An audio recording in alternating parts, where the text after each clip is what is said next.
Now that I have to show all of us.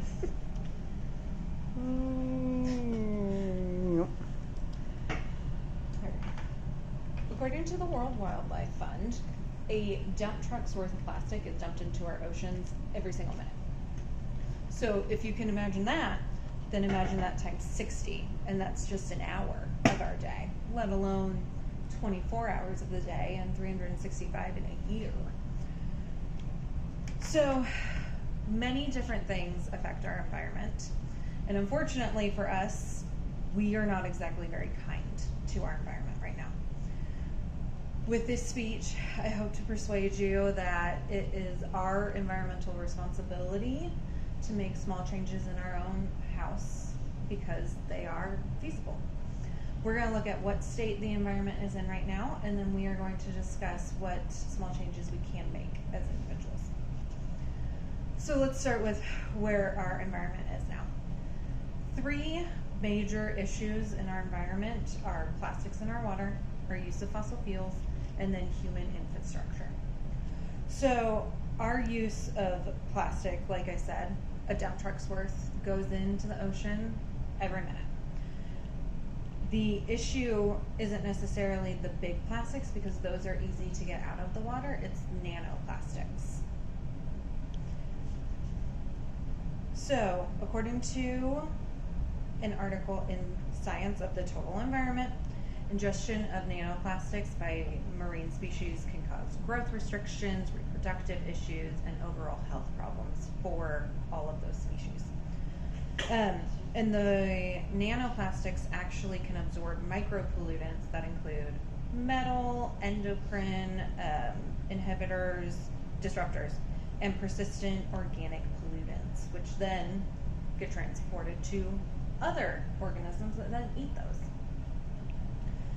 Another article, also in Science of the Total Environment, talks about how common sources of nanoplastics come from things like plastic resin powders, air blasting pellets, cosmetics, and just household cleaners. So nanoplastics come from just about everything. The next big issue we have is fossil fuels. So as of right now, the Journal of Conservation Letters looked at where all of our fossil fuel extraction mines pretty much are, and they're all in species-rich areas, which means that when something goes wrong, a lot of species are affected. So we've all heard about oil spills in the ocean because there's so much species around those areas, it impacts everything. And then human infrastructure is our next biggest problem that we face with our environment. The World Wildlife Fund says roads through the rainforest may fragment habitat or cut off the migration route for an endangered species, or a dam may have diverted water from freshwater habitats already struggling through a drought. So while we need infrastructure, it's only harming our environment. So what can we do about it? Well, the COP26 was a climate summit that met in Glasgow in the fall of 21. Now, the issue with that was that it was government-based.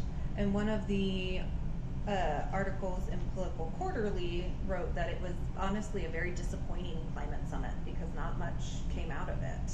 But it did show that the public has actually taken a lot of interest in climate change and the environment and what we are doing to it. So, tiny hope there. Now, while our governments are struggling to figure out what to do, it's easier for us because there are small things we can do in our lives that are very easy to change. Green America, one of their main staples that they list on their website is reuse and recycle. So, pretty standard, very classic. The city of Tulsa actually does recycling for anyone that has services through them.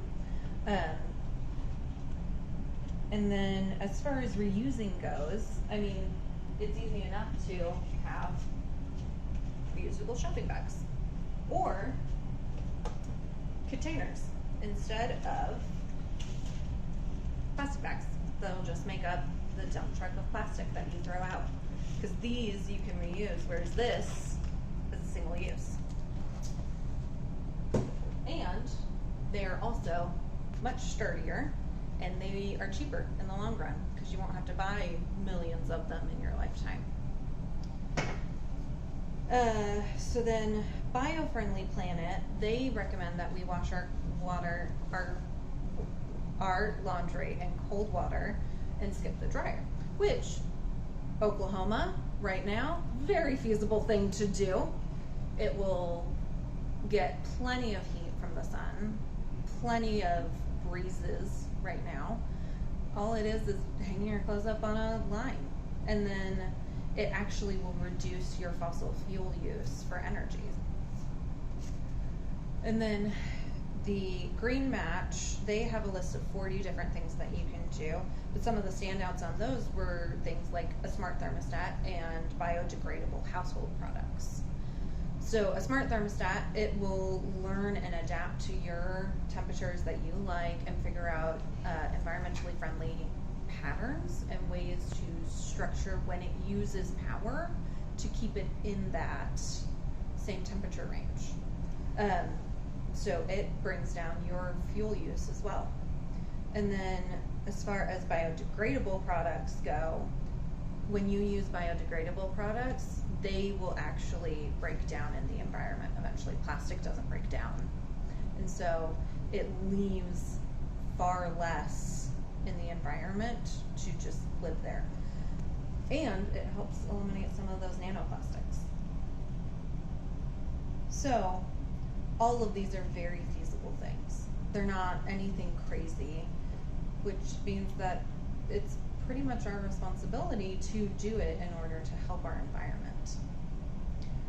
So small steps by individuals will eventually lead to a bigger change, but we have to do the small steps first. Our whole population impact on the environment is pretty massive. But we're not very supportive of the environment right now. And we could use a little help in getting there. With this speech, we discussed different pollutants in our environment, what's going on with it, and then different options that we can do. And I hope that it helped persuade you to make those easily feasible small changes, and that it is actually our responsibility because they are so feasible. You done? Yeah. Okay. Okay. Everybody learn, everybody recycle. Everybody stayed for the presentation. Yeah. Yeah. Yeah, it's very good. I can't make it stop. It's fine. I can cut it if you can't make it stop. It's like it's not stopping. Crazy. I wanted it to stop. Oh!